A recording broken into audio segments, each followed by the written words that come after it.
Welcome to Movie Passholes. I'm Saman. And I'm Romo. And this week we saw... What's it called? I think it's just called Upgrade. Upgrade. And it's no Blumhouse It's on this not time. Blumhouse's upgrade. No. This could be anybody's upgrade. Just someone's upgrade. Somebody's upgrade. It's Upgrade. Or Chuck 5.0. I couldn't tell when the movie started. Was that intro? Was that a Blumhouse specific? No, I don't think. I think it was for this movie. Well, but it was yeah, weird. but was it like a producer thing, or was that the beginning of the movie? It was weird. They just put the 3 title cards at. Oh, the like. Yeah, and then it screen. was like someone talking, and they said Blumhouse. Yeah. And then there was like Upgrade, and then the movie started, or it had already started. We were already in it. Ah, sure. All right, Sam. You want to give a synopsis? Yeah, I'll read my synopsises. My synopsises. All right. In a nary too distant autonomous future, some guy who is not Tom Hardy stars in a movie that is not Venom, about a Luddite-type mechanic who enjoys a long extinct hobby of doing stuff with your hands. When his wife is murdered by some augmented human hoodlums after a terrible Tesla accident, the now quadriplegic not Tom Hardy undergoes a top-secret experiment to implant a superchip on his spine. With his mobility not only restored, but greatly enhanced, not Tom Hardy sets out to solve the murder of his wife through the power of hand-to-hand combat. Very good. Man, What did you think of it? I liked it quite a bit. I did too. I started off kind of not liking it. Really? Yeah. Oh, I liked it the whole time. Now the beginning was a little over drama. I super liked the beginning. You were super into the melodrama of No, like. I was into they just started off as he was a mechanic in his garage. I like that. I I mean- was like, oh, he's a handyman. Then Right. then the garage door opens and he's in a world where that is so extinct. Right. And That is removed true. from I what didn't you do. realize- I thought that was great. That's true. I didn't realize even from the trailers how far into the future we are. Yeah, we're in probably 20, 22, 30. Yeah. Yeah. I'd say sooner than that, but Yeah, sooner, but we're not in 2060. oh, I would say 2060. I would not. I would. It's I would closer not. than you think, Sam. I don't know. I think Depending on if everything doesn't dissolve in the next 5 sounds years. like you have something to tell me, Romo. But yeah, it was a pretty solid movie. Give this a good Blumhouse. Yeah, I like this Blumpkin house. He makes some good movies. Truth or Dare, this. It was fine. Though he does have a theme of twist and double twist. I guess. I think he just makes good movies and also some really terrible ones. Yeah. I mean, he's making an Unfriended too. So. That's fair. All right, spoiler time. All right, spoilers. So this movie stars Logan Marshall Green. Is that who that was? Yeah, he's not Tom Hardy. It's not Tom Hardy? You'd never know You that. sure? You'd never know. He's probably a couple inches taller than Tom Hardy. I bet you if you Googled Tom Hardy and Logan Marshall Green right now, you just come up with 500 pages of people being like, don't they look exactly the same? And I bet there's 80 BuzzFeed articles Yeah. of them flipping the pictures back and forth and trying to get you to guess reliably which one is which. You can't do it. Tom Hardy, more like Tom Barely. That was Okay. bad. I'll cut that Why out. don't you just say Tom Hardly? Oh, God damn it! I think that's what I was going for. It just didn't quite connect. This is why Sam's the writer. That's why I write the synopses.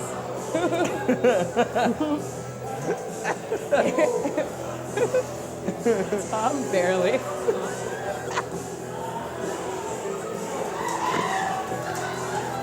It's like I wanted to write a version of Memento starring my cat. And my friend was like, why don't you call it Cat Memento? I was like, I'm calling it Meow Mento, obviously. Clearly. Cat Memento. Tom Barely. It's the same thing. Anyway. Logan Marshall Green.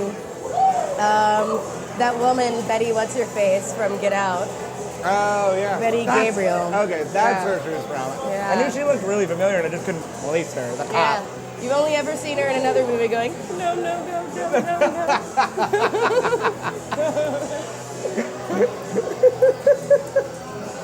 Betty Gabriel, famous from the Get Out gif of her saying no, no, no while crying. Other people are in it. Nah, that's fine. Yeah. But I do have to say, I really liked Logan Marshall Green. Oh, yeah, he's talented. He was really talented. Like, Yeah. all his, like, robot movements, Oh, solid. so good. So they put the chip in his spine because he's quadriplegic, and he can give it permission to take control over his limbs.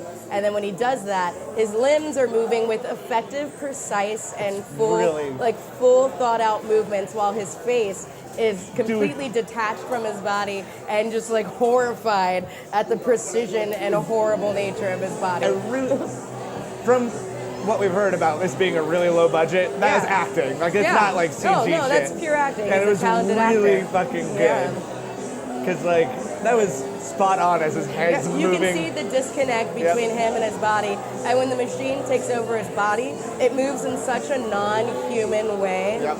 It's so creepy. And he did a good job with that first camera shot of him walking into his home. Of it being, like, also very robotic and kind of we mimicking. definitely take like a third-person shooter look. Yeah, exactly. Once the thing gets inside of his body. Yeah, I was like, oh, he's kind of being watched by himself. Yeah. Yeah. It was good. It was good.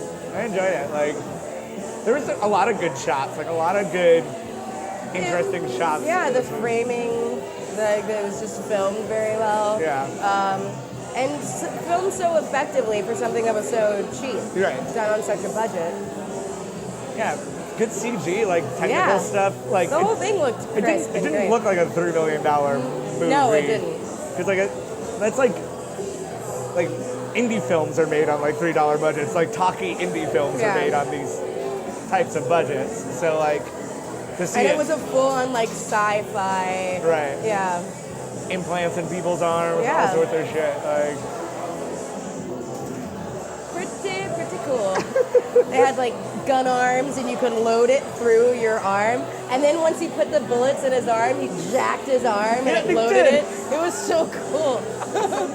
This whole movie was really cool. Like every shot was great, and all the fight scenes were phenomenal. Oh, so good. My favorite was when he was doing hand-to-hand with the other guy who was also super advanced. It was really good. And they were like, it was just a constant parry fight. They were just blocking each other's every super intense, high-level moves.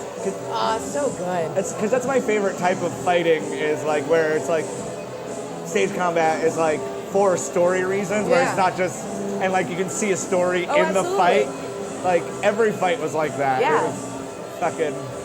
Because also there was a thing of like your equipment will become less reliable the more emotional you are, and so people kept trying to like tap into other people's emotions and messing with their efficiency. So cool. So he goes and he meets like creepy space Elon Musk. Oh, that's right. Yeah, who's Weird, like playing creepy with clouds in his living room. Yeah, that was such a weird entrance. It was basically just being like, look at this eccentric fuck. We're super far in the future. He's got a lot of money, and this is what rich people do in the future. Play with cows. They create weather inside their living rooms. Oh yeah, and then when he gets sad later, and it's just raining. Oh, yeah, and it's just raining all over. Yeah. Just like, let it pour down on me. Yeah. I'm gonna be real sad. It was good. It was good. I was gonna say, like, everything in this movie paid off. It was really well written because, like, I did not see where we were going with that. I didn't see where we were going, but like everything paid off. Like every step and everything that was introduced got paid off. Everything. Because even the VR, like when at some point. STEM knows or pretends, whatever.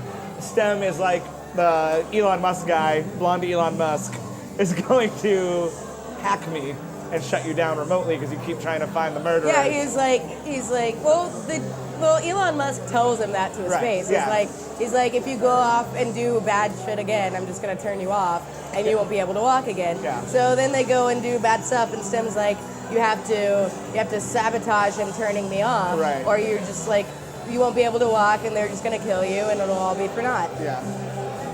Then it turns out, Stem was controlling everyone the everyone whole and time. everything the whole time from the beginning of the movie. Oh, it's such a good twist. It is a good twist. It was He was there the whole time. From the beginning. Yeah. From before the movie. From before the beginning. Yeah. Yeah. So good. So good. Because, like, I definitely knew it was going to be... I definitely thought it was going to be Elon Musk guy. Like, he's definitely very clearly set up as, like, the villain from the beginning, I think. Yeah. Or at least, if not the villain, a red herring for the I villain. didn't get that at all. I thought Oh, they were really? going out of his way to make him seem genuinely like childlike and insecure about that kind of stuff. I did not think he was going to turn and do a whole character about face and be super evil. I mean, he was only technically super evil because of Stem. Yeah, that's what I mean. Yeah, yeah. I don't think he was going to be the evil one. Yeah. I kind of figured, I thought, I got villain vibes from him from the beginning. I got brother vibes from him and the weird guy, and then they turned out to actually be brothers. I was like, they both look weird in the same way, except he looks like the rich version of being weird that he does, and then they turned out to actually be related. That is the correct. Yeah. He's like, yeah, my brother's a drug addict, that's why. Yeah. He's like, that's why he lived in, like... And I live alone and play with clouds. Yep. So. But, yeah, it was good. But yeah, like, everything came back around because, like, he goes to find the hacker to, like, hack the thing, and she's in this VR thing. And I think that's where, maybe Stem gets the idea to put him into VR. No. You think Stem's smarter? You don't remember what happened. That's exactly He what was happened. already having fake dreams. Well, after the reboot. No, well, he was already having fake dreams about Was his it wife. before? Yes, there were two of them, and then there was the one at the end. I thought the already big having dreams fake didn't dreams happen about it. until after the reboot, after she hacked. The longer one where he touched her, and he was Yeah. like, "Oh, that felt real," was after the reboot. Okay. Oh, there was one before the reboot. He was already testing, playing around in his brain. Huh. Way before he was able to actually control him and make it feel real when he touched him. Yeah. They got that line, but Stem did get that line about pain and reality. Much better to live in virtual reality except for the pain of reality. Yeah. Whatever, I'm saying it all came back around. VR played a role. It's true. Not Tom Hardy, was going out of his way to be Tom like, Hardly. be like, I don't like VR. Look at these losers playing around in PS4 Skyrim. Thank you for saying what I was trying to say. No, it did happen. Yeah. He was unnecessarily commenting on people doing VR things for no reason. And spoilers, end of the movie, he lives the rest of his existence in VR. Happily in VR. Yeah. Because STEM is all powerful, basically, and just like, here you go. Yeah. He puts him in the... Puts him in the Matrix, basically. He puts him in the sunken place inside of himself. Another Blumhouse movie. Yeah. And then he just lives in his own sunken place inside while Stem is his body for the rest of time. But he gets a nice sunken place because he's white. Yeah, he does. It's just him and his wife hanging out. It's all he ever dreamt of.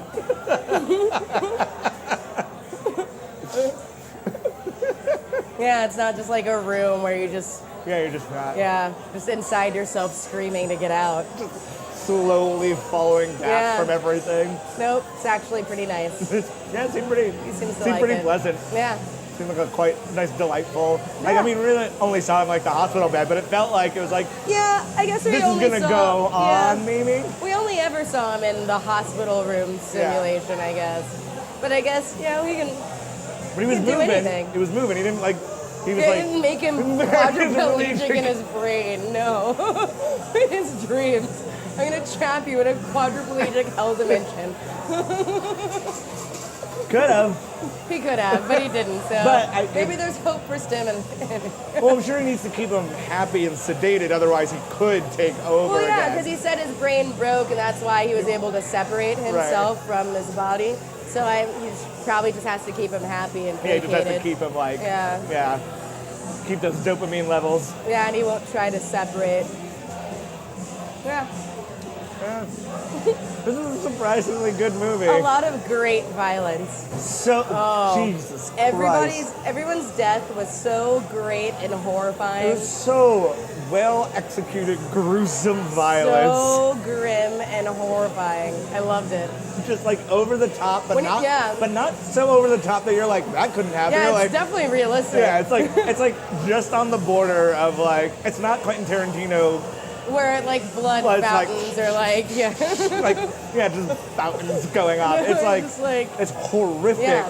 And I love that not Tom Hardy can't even handle what his body is doing. Like he has to squint and look away while he's every time he's just like his head's always cocked to the side. And then he has to go while something like surgically horrible is going on with his hands, and he has to go throw up cutting up that guy's face. Like squinting and looking away while he slices his guy's face. It's good because the camera's great because it's just on his face the whole time. And so you just see him squinting. And then you see him see what he's done before the camera shows us what he's done, and you see him like kind of vomit, and he can't believe that he just did that. He's like, now, and Sim is like, now he will answer any question. And Tom Hardy's like, oh my God, I don't want to. The first one was the best one though, where he slices the guy's face. Yeah, he just takes gives him a Joker butcher knife and just slices it right through his mouth. Ugh. And not like ear to ear slice. No, he just takes the knife and just like smooshes it into his mouth through his head. like a tree saw where it's just like.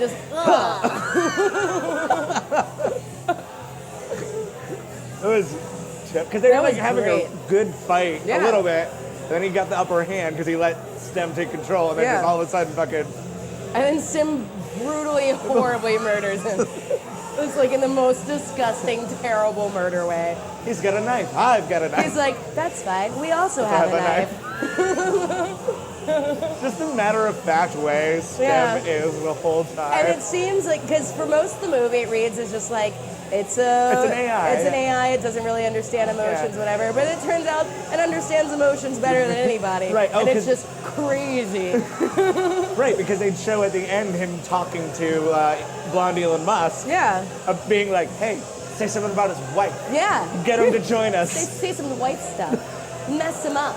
Make him real sad. He's very clearly. Oh, yeah. It definitely is emotionally manipulative. It's far more advanced than... Oh, man. It was a great movie. I liked it a lot. Good. I was surprised I liked it as much as I did. Yeah? What's the point in making Venom now? It's the same movie. Tom Hardy finds himself not be able to control his body. The government gives him some things, some symbiotes that can take control over his body, while he talks to the things controlling his body, being like, I'd rather we not do this. And his body's like, no, we are. Same movie. Same movie. It reminded me a little bit of also that Jesse Eisenberg movie, Red Ultra or something like that. Where it wasn't it was like, I'm going to look it up. I did like, while you're looking that up, I liked how he $6 Million Man ran everywhere, just like with his arms pumping. He did. Because he's also $6 Million Man. American Ultra was the name of the movie. American Ultra. Where he plays like a stoner that's actually a sleeper agent and he gets triggered suddenly. Oh, that's fun. Yeah. I've never seen that. I saw it on Netflix. I'll give it a look. Yeah. But it reminded me of that a little bit. Yeah. But he has to protect his girlfriend. She doesn't actually die. Oh. They didn't fridge her in that movie. In this movie, she's just... Oh, yeah, no, she's dead. Shot. She's for real dead. She survived a terrible car crash and then just gets shot. Yep. Womp womp. Womp womp. By an arm cannon. Yep. Yeah.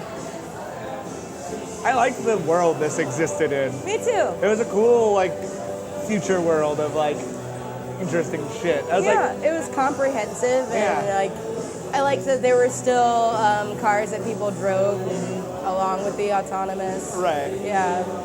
because his cars were not anything, because he was like working on a Thunderbird or whatever.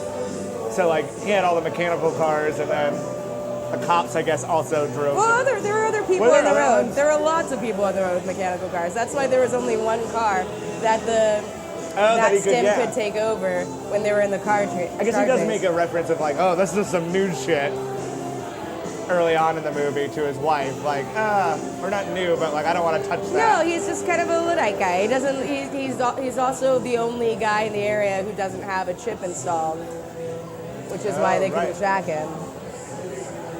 So like, I don't think any of this stuff is new. I think he just has an aversion to it. Because that's why Stim wanted him, because he doesn't have mechanical bits like everybody else. Yeah. He gets a pure human. Yeah.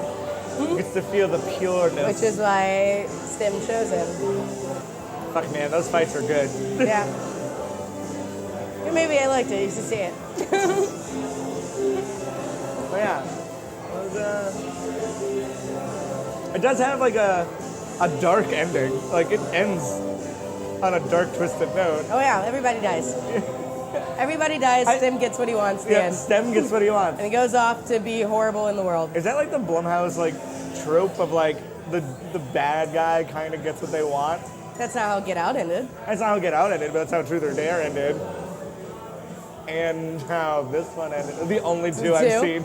It's not how any of the Purge movies end. Okay, I haven't seen any of the Purge movies. They're good. Yeah. Should see them. Maybe I will. You should. Oh, okay. There is a prequel coming out. So. Yeah, but you should still see the other ones first. Should I? Yes. Should I prequel Star Wars it and watch number 1? I don't think it works like that. It also doesn't matter, I guess. It's just the world building is essential to go from the beginning. I guess that makes sense. You see where they go, where the people who wrote the Purge movies are taking the idea, as opposed to starting from where they ended the idea, which is the beginning, the new movie. Yeah, I get what you're saying. Yeah. Because you get to see, because you'll see in the prequel, like, oh shit, how's it going to lead to this world a little bit? Well, yeah, you just see the first Purge. All the other movies are about later purges. And you never see how the world handled Purge the first. Really, like the first, 12 purges would probably be really interesting. Before people, get a grip on what they're going to purge about. Yeah, before capitalism gets its hold on, how to make people feel safe during the Purge, all that stuff. See, you just haven't seen the Purge movies. So you should talk about it. All right, I'm going to go watch the Purge movie. You should. I'm going to go do that right after this. I got nothing else. I got nothing else. It's a pretty good movie. If you got a movie film card. Yeah, go see it. Go see it. I liked it. It was a quick and sweet one from us. Womp womp. I don't want to. I mean, we obviously spoiled it. We spoiled a bunch of it, but there's a lot of good moments in it. Just go see it. It's a good movie. Not Tom Hardy's very talented. Liked it a lot. I mean, he's the main guy in it. It's mostly around. It's about him. Yeah. It's a fancy house. All right. Well. How many buttholes do you give it, Sam? I give it 2 buttholes. Ah. I give it 2 bullet holes right in your chest. No, I give it butthole. I give it handgun holes. Handgun holes. Because they had guns in their hands. Buttholes. Yeah, handgun buttholes. Handgun buttholes. 2 handgun buttholes. Double bazooka handgun buttholes. I'll give it a working butthole. A working butthole? Yeah, oh, instead yeah. of a quadriplegic butthole. Well, that doesn't mean his butthole doesn't work, you ableist scum. It definitely means it doesn't work. It definitely means he has a colostomy bag. Well, yeah, he's got to do stuff. Yeah. That doesn't mean it doesn't. Well, I mean, if he's quadriplegic, he's... Are you going to ask him if his dick works too? No, I'm not going to ask him if his dick works. Why would his dick work if his butt doesn't work? It clearly wouldn't. It's quadriplegic. You're severed from the spinal column down. But he was fine eventually. Well, because he had STEM. Oh man, STEM's going to get a world of fun. Yeah. All right. Well, That's been another episode of this stuff. It's been another episode of Movie Bathholes. I'm Saman. I'm Romo. Yep. Bye.